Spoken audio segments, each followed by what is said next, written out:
So hello kasare, manggo-grocery tayo ulit. So uunahin natin yung ating mga instant coffee. Ako dito may pa-promo na naman si Greatest White, buy 10 get 1 free. So kuha tayo ng dalawang bundle.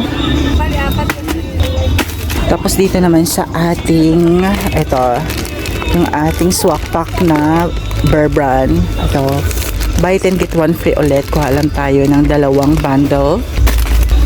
So ito 11 pesos and 25 centavos yung ano nila dito, isang swak pack. Dito tayo sa ating Milo. Isa lang muna kasi meron pa tayong dalawang bundle. Ito 108 naman yung isang bundle nila dito. So ito sa 90 grams nila is 37. Sa 135 grams is 45 yung dating 50 nila. So medyo nagbaba sila pero hindi ito mabenta sa tindahan ko.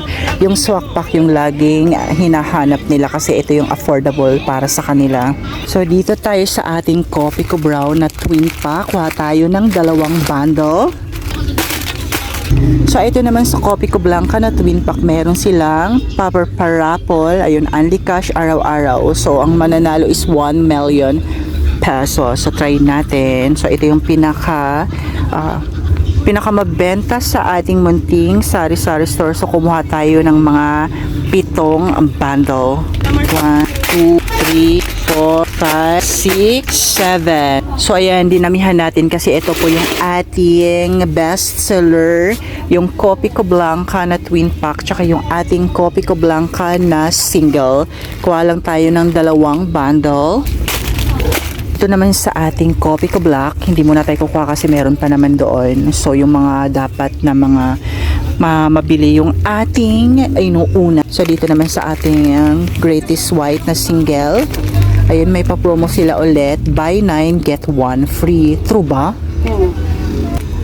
So ay mga kasari, mas maganda talaga pag may mga pa-promo si grocery store kasi malaki po talaga yung ating magiging net income kung marami silang pa-freebies. So comment down below kung sino po yung nakaka-relate sa mga sinasabi ko at yung mga kasari lang po ang nakaka-relate nito. So ayan, ito kuha na rin tayo ng Greatest Premium.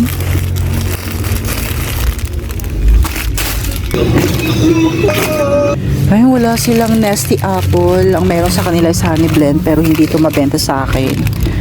So wala tayong magawa. Hindi tayo bibili niyan.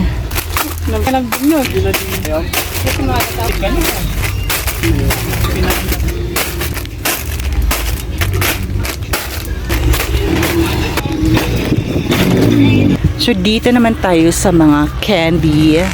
So hanapin lang natin yung Pucci kasi yun yung paborito ng mga bata kasi malambot. So konti lang yung ating kukunin sa mga candy kasi lately hindi masyado mabenta yung candy. Dito na lang tayo sa ating mga junk foods. Mangwan, Lowe's, Martis, Loaded, Funky. Ito sa malaking Mangwan. Then Cracklings.